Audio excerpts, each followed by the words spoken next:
Boom, coming in hot, Chinchy. How we doing, my man? Sean, today is our 250th episode of this mofo.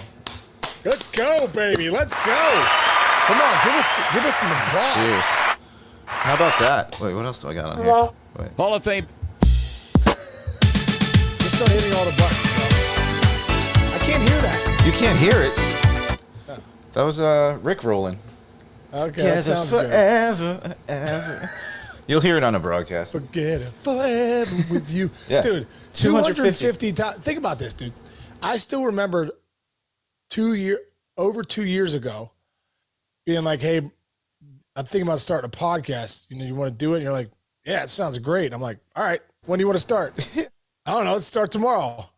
No, you said it. I got to give you credit for it because I had just left MLB and I was trying to figure out what I wanted to do and whatever. And you were like, dude, let's start a podcast. I'm like, all right, yeah, let's do it. And this is Sean's exuberance of life. I'm like, yeah, okay, yeah, cool, we'll get started. And he goes, let's start Friday. I swear. And it was like Tuesday. And I was like, oh, I guess. But you know what? That was motivation because then we started. Now, we got to go back to the day before or 2 days before when we rehearsed. Oh, and God. It was really, really bad. So bad. It was so really bad. I was bad. I think I was thinking about calling you that the next day and be like, hey, bro, I don't know if we should do the podcast. We'll just, why don't you go your way, I'll go my way. I said to Jess, I'll never forget that night, I go, this could ruin our friendship. And here we are, 249 shows later, dude. Yeah, dude. Incredible. How many mics have you gone through? I can look at that. I got this. Oh, forget about that. I got this mic. I got like 6 mics hanging around this office. I'm like, that one doesn't work. That one doesn't work. I got other look, this is a camera, a beautiful camera I don't even use anymore. Yeah. I got all this lighting crap these people tell us to get. I remember when we first started, they're like, love the content, but it sounds like you guys are in a bathroom stall talking to each other. I was like, and remember we were like, we gotta figure this out, Chinch. It was terrible. We have. Yeah. 250 times we've logged in to do this, bro. Yeah. Kudos. We should Consistency is the secret sauce, bro. That's very really, true.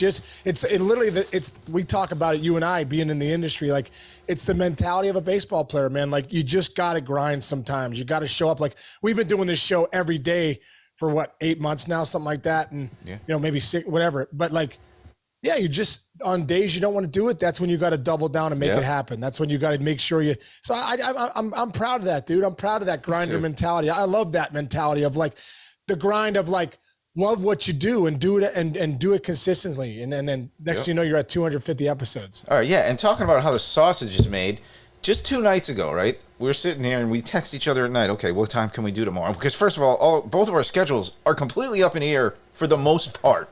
We have like 2 or 3 things a day that we're locked in on, but then our schedules for the other jobs we have, they move around. It's like a puzzle piece.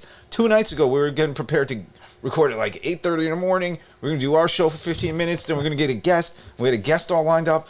And then your kids came into town. It's like, wait a minute, hold on. I can be with my kids, whatever. You texted me. We wound up, okay, wait, let's do the guest later. We'll do the show, whatever. And then we wound up saying, all right, you know what? Let's move the guest to next week. And then we recorded it and banged it out. That's how every day is with us for 2 years. This is pretty much actually, I think, our 2-year anniversary, too. What is that? What do you got ringing over there? No, nothing. Something's ringing?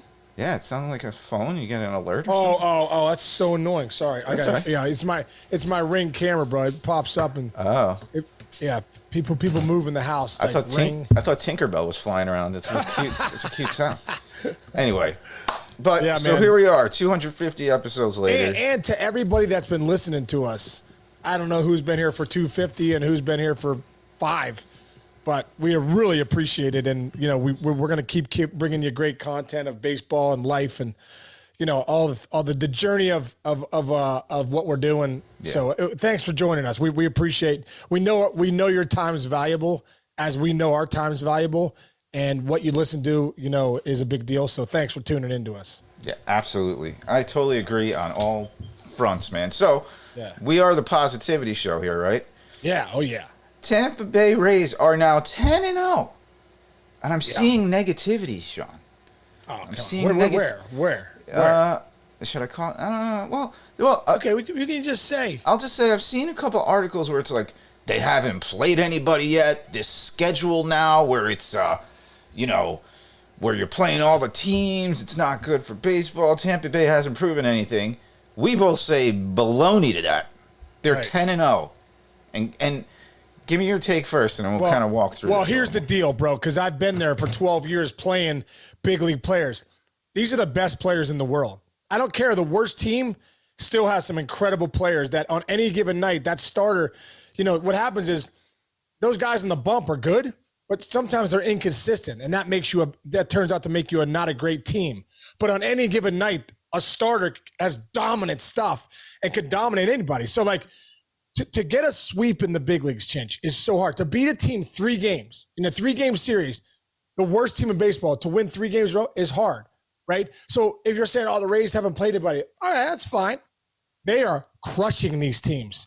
I believe they've outscored these teams 79-15 or 79-18 or something like that. 76-18 officially. 76-18, right? Like, okay. Plus 58 run differential. Plus 58 run differential. Okay, and the other night, and last night, I believe they won 1-0, right? Mm-hmm. So they've beat almost, in the first 9 wins, they've won by 4 or more runs. Mm-hmm.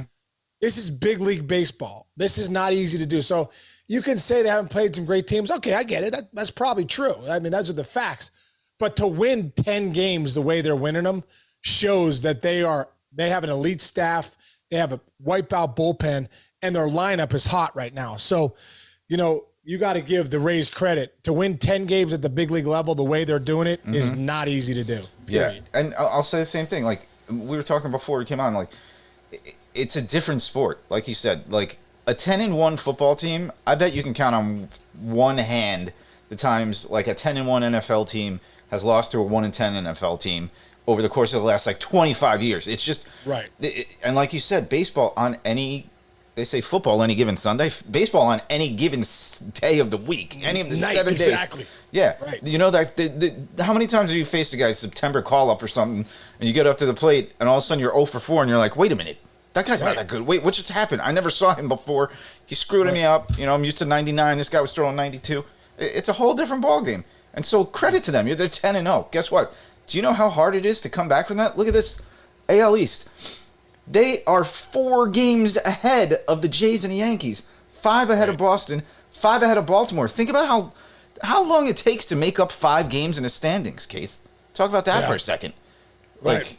No, that's what's funny to Chinch is, like, at the end of the day, these players know when you come into the end of September and you're freaking tied or 1 game up, you're like, you got to be kidding me.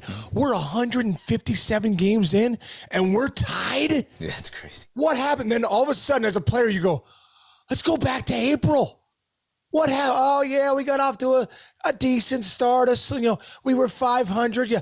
The Rays, if they're in September and they're in this race and they look back and they're a game or 2 up, because it's going to be somewhere like that, like it always is, especially in the East, they're going to look back at April and go, remember when we won 10 in a row, 11 in a row, and we came out playing great baseball? Like, this matters, man. It matters because we all know, Chinch, even though it's a 162-game season, it's so ridiculous, but it comes down to 1 or 2 games in a lot of different divisions at the end. Yeah. You know what I just noticed that I hadn't even noticed before? I'm still looking at those standings. The Blue Jays have played 10 games and haven't played at home yet this season? Why? It must be the schedule, plus, like... They haven't had their home opener yet? No. How is that possible, huh? They're 6-4 on the road. They're 0-0 at home. Oh, my God. That's ridiculous. Imagine starting your season on a 10-game road streak. I feel like they got screwed in COVID. Then the next year, too. Remember, like, the next year after COVID, 2021, they played their first half of the season in Dunedin, the second half of the season in Buffalo, and they played the last month in Toronto. Right. And by the way, like, at that time, COVID, all the restrictions going between countries and all that kind of stuff. Oh, yeah, it was a nightmare. Yeah, it's not easy to be a Blue Jay. Canada wasn't letting anybody in. I think they're just, initially. Yeah. Wow. So there you have it. So we got that going on. Then we said we were going to talk a little bit pitching today. Who was it yesterday? I mean, we're starting to see a lot of guys. Andrew Heaney punched out 9 in a row. Yes. Whenever you're looking at Nolan Ryan, it's Heaney tops Nolan Ryan, right? Wow. Yeah. Yeah. He says passed Ryan in the Rangers record books for most consecutive strikeouts in a single game. Heaney also surpassed Barlow for the most consecutive strikeouts in general. Wow. Yeah. That's really cool. Nine in a row, bro. That's what I mean. Like, Heaney, logged 10 total strikeouts with 19 swings and misses. Yeah, 9 in a row. The point is, this is also the big leagues. It's really, really hard to do that. Yeah. To punch out 9 of the greatest hitters in the world in a row, that's tough to do. It's very tough to do. We got a lot of pitchers off to pretty hot starts. I read somewhere else, too, younger pitchers have an advantage with the pitch clock. Because you think about if you're like 44-year-old Verlander, you don't want to be rushing to the round. It's almost like golf an 18, walking a course versus like having a cart a little bit for some of the other guys, you know? Because you really probably have to be in even a little bit more shape to not have those breathers in between pitches. Am I making that up? You think I'm crazy? Conspiracy? I think these guys, especially the veteran guys, maybe a little bit Chinch, because I can understand what you're saying with the clock because it's new. But I think as the time go, maybe these first couple starts, like, oh man, I gotta make sure I'm going, keeping that rhythm.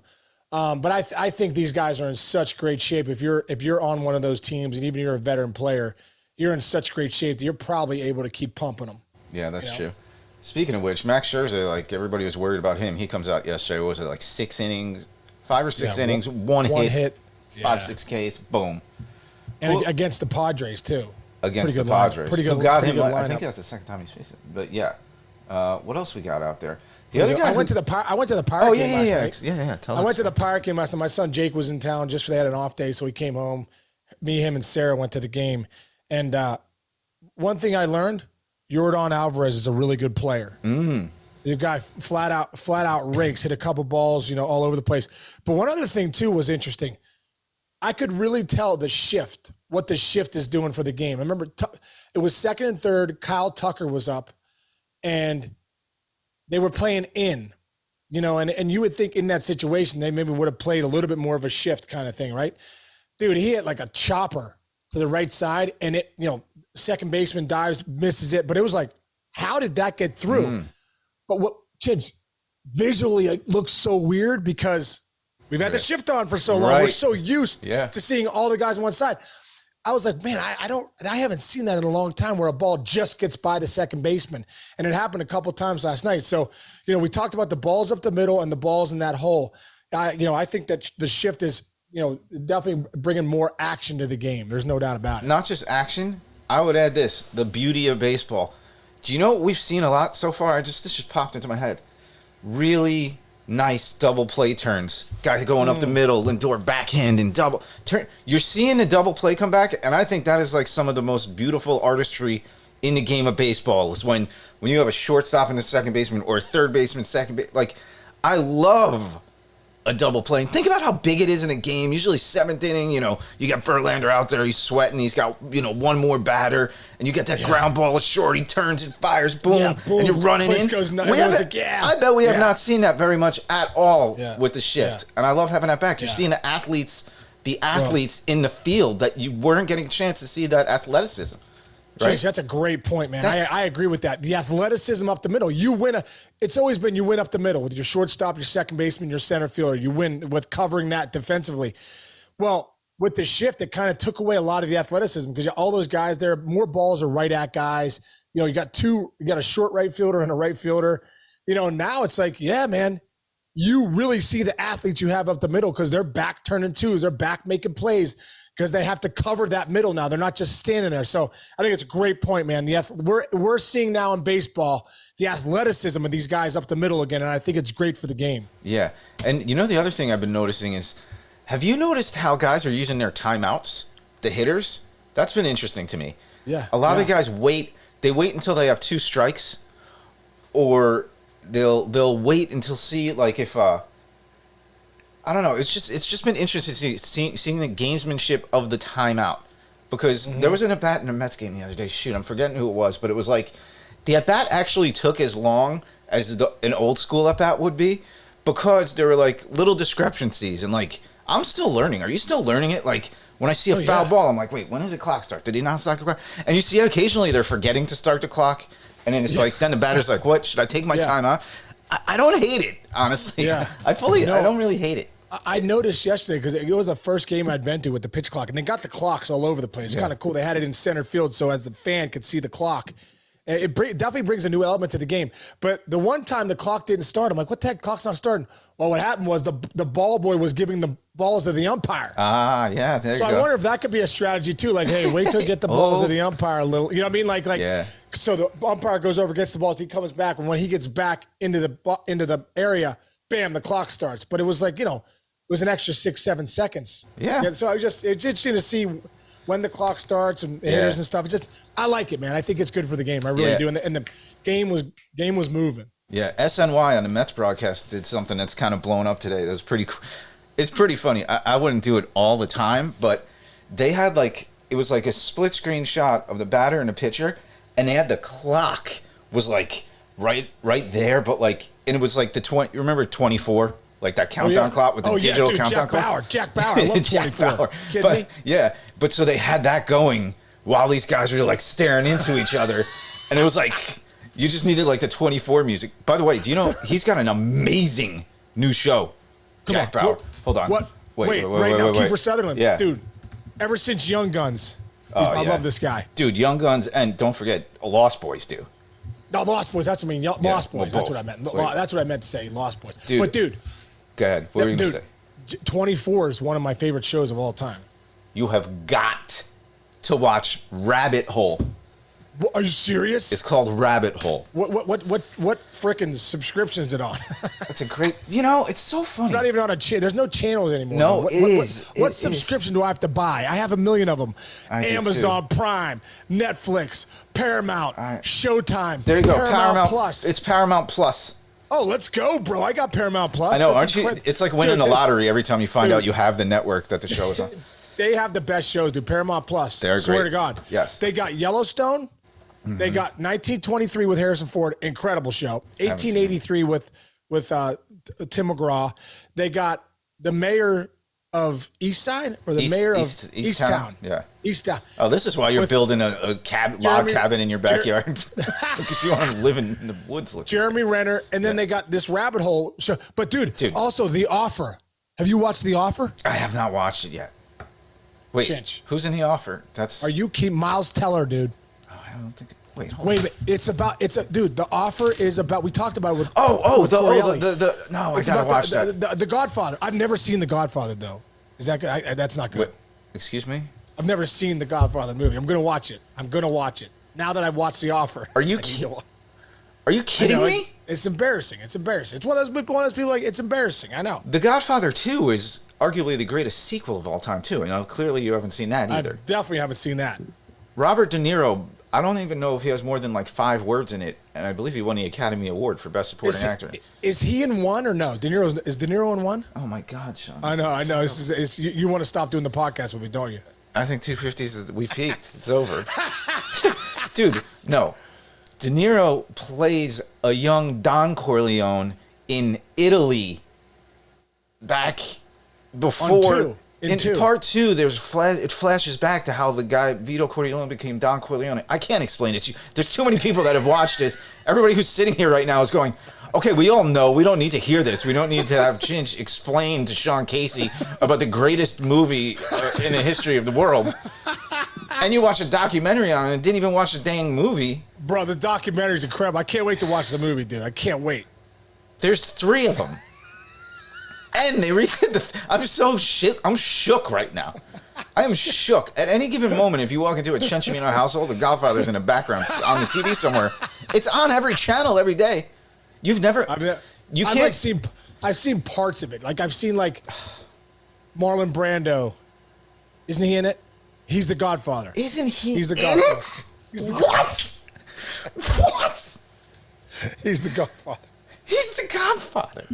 I know, it's ridiculous, dude. I'm embarrassed for myself, but I'm going to watch it now because the offer was so good. I got to watch it. Freaking out. Okay, let's go back to the show I was talking. I can't believe this. I cannot believe this. We can't be friends anymore. All right, Rabbit Hole, okay? He plays like a spy. This is Kiefer. He plays like this spy. And like, but like, kind of like he's kind of I don't want to say he's a bad guy, but he's like a badass and like a wise ass, and he's got like a team of people and like. Oh, it's like great spy show. It's just great. There's good. You don't know who's good. You don't know who's bad, and it's got a very similar pace to 24.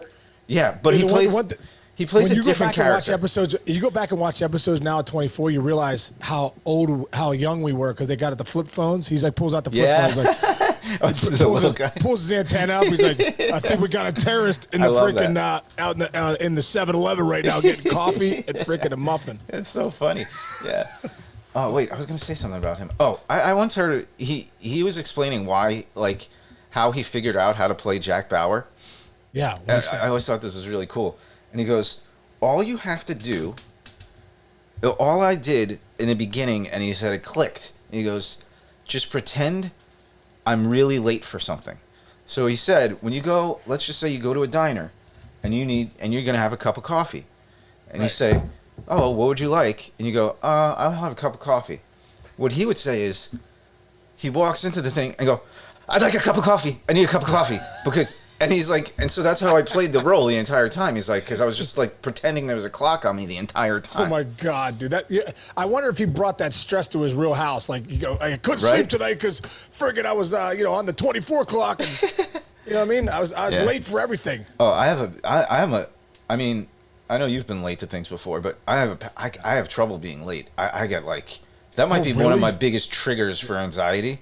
Like being late to anything. And I mean, of course, nobody's on time to anything in this generation ever again. No. So, of course, like, if we're getting ready to go somewhere and Jess is like rattled, so she gets ready because she knows I get stressed out. And we get somewhere and we're like, you ever been the first one to a party? Yeah, it's the worst. That's almost as bad as being. That's worse than being 15 minutes late. Ugh. That is the most uncomfortable feeling. Then you got to actually talk to the person. I like going to places if there's a lot of people. I can do like 3 minutes here, 4 minutes there. You can. Oh, hold on, I'll be right back. Let me go find Jess. And then you never see that guy again. Just slip out the front. Anyway, my God, so good. I'll tell you one story. We were at a party once. I can't explain this. And it was like kind of like a dinner party, and my whole family was there too. And but like the people weren't cooking, and the food wasn't coming out, and so like.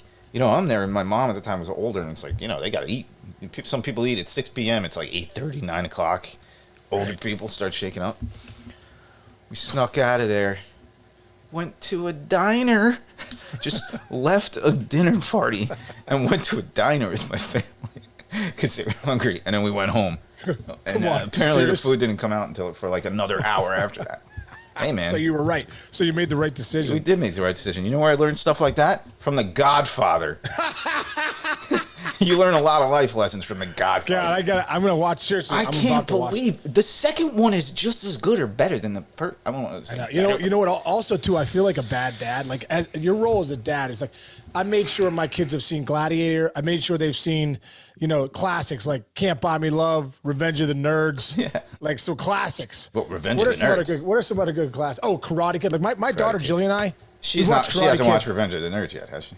No. You mentioned Revenge that's of the not Nerds. appropriate. That's you not just appropriate. said Revenge of the Nerds. I'm talking about my sons. Yeah, that's different. My sons. But no, the Karate Kid, dude. Like we watched it probably 40 times. Yeah, it's ridiculous. It's great. Rocky IV. Yeah. Top Gun. The fact my son the other day was Andrew was telling about The Offer. He's like, yeah, I've never seen The Godfather, and I'm like, wow, I'm a bad dad because I haven't seen it myself. But that's one of those movies like. You got to like pass it on to your kids. Like your kids have to see The Godfather. Yeah. So I love how you said Rocky IV. That's kind of my favorite. Dude, Rocky IV. One of the best movies. That's one of the best movies ever. Dude. When he's coming through the tunnel and they're like, there's no easy way out. No, that's burning. It's a burning hot. Bam. Yeah. Just about to burst. And then he shifts the car. Boom, boom, boom. There's a quest for answers and quench of the thirst. Incredible. Dude, I watched that. Go ahead. Go ahead. No easy way out. No easy way out when he's training. I think he's training, and isn't that when the Russians turn the corner, they freaking and he starts running? How about he's running up the hill with the log on his log. Those Rocky montages forget about it. Forget about it. I stood in line. Here's a quick story, real quick. 6th grade, bro. Me and my buddy Tony Raspani stood in line. I think we might have skipped school. My mom picked me up at school out 6th grade. It was like Christmas Eve or somewhere around there, like right around Christmas. Boom, we get in line first at the movie theater. Bro, by the time the movies to buy tickets, I mean, the line is packed. Well, one of the best looking girls in 6th grade, a girl named Susie Sullivan. I was like, hey, Susie. I was like, you want to cut? So I let her cut. People wanted to fight me, but I was like, I don't care. She's the hottest girl in 6th grade. I get Susie Sullivan up the front. Anyway, dude, that Rocky IV, it was the first time in a movie theater that when he beat Drago, the place stood up and cheered like we were at it. We were there, but it was really a movie. Cold War, man. That was a Cold War was ending right then. Dude, I went and saw my Uncle Vinny. Took me and my cousin Michael. I think it was around the two Utes. We went to the ground round. Did you ever have a ground round? Oh, the ground round, dude. All you can eat wings every Monday night. I used to eat 3 things of wings and then take a big Ziploc in my pants. Oh, no, you didn't. Order a final order, put them in the Ziploc, bam, put them in my pants, out the door, eat them for after school the next day. Round, baby. With the peanuts, you throw them on the floor. Wait. You used to bring a Ziploc to the ground round. A big Ziploc. And the big ones? Like I used to eat like 3 orders of wings and then get a 4th order, and I would just... How old were you? To go. I was like a freshman in high school. You were taking home Ziplocs of ground round wings. These are 2 stories that I've never heard. I mean, it took us 250 episodes. Oh my God, that is an amazing story. I feel like you don't realize that's gonna catch on somewhere. Dude, it was $4.95, bro. $4.95, all you could eat wings. If we were freshmen in high school, you kidding me? And I was like, I'm getting one for the road, baby. I'm getting one of these. I'm getting 20 wings for the road. I'm eating after school tomorrow. Yeah, I think back then, I remember kids ate their weight at the ground round. Under 12, you could eat your weight. So I was a little kid. Big kids didn't really do it because it probably could be expensive. But kids ate your weight. They used to have popcorn at the tables. I didn't realize you could bring it. Peanuts. Remember, you could throw peanut shells on the ground. Oh, that's right. It was a peanut shells. Yeah. You could throw the peanut shells on the ground. I didn't realize. I was like, this is ridiculous. I didn't realize you could bring a Ziploc in there and just start shopping. Dude, if you could throw peanuts on the ground like a savage, you could take your wings and put them in a Ziploc for school the next day. That is one of my favorite stories you've ever told. I love it. All right. Dude, but it was so shady, though. Like, I'd be like, hey, man, cover me. And I have my buddy, like, cover me. I'd take the wings and, like, put the Ziploc down by my knee and, like, I'm loading them into the... With the tongs? You guys got to see. No, I'm just taking the plate and loading them in. Oh, no. But I'm trying to hide because, like, you're not supposed to take a Ziploc out of there. You're supposed to all you can eat wings in the ground round. I don't even know what you would say. Like, if you were, like, a waiter there and you looked over, like, what do you even say to the person? Like, you just look at the guy. You go, kid's a freshman in high school. He's a growing kid. He wants extra wings. Don't say anything. That's an unbelievable story. I love it. All right, so let's go. Let's recap. 250 episodes. The Rays are good. And it's not easy to win 10 games no matter what the schedule is. Sean has never seen The Godfather. Chinch wants him to watch Rabbit Hole. We both agree that Rocky IV is one of the greatest movies ever. And Sean used to take a Ziploc into the ground round and dump the wings and put them in his pocket. Final order. Final 2 orders sometimes. Final 2 orders sometimes. But always the final order. I love it. All right. I don't think we can do better than that for a 250th episode. All right, baby. 250. Thank you, Chinch. I love you tons, brother. You, buddy. Here's to 250 more. And everyone that's listening, let's go, baby. Come along for the ride. At 500, we'll do it again. I'll tell you another story about me as a freshman in high school. See you, brother. See ya.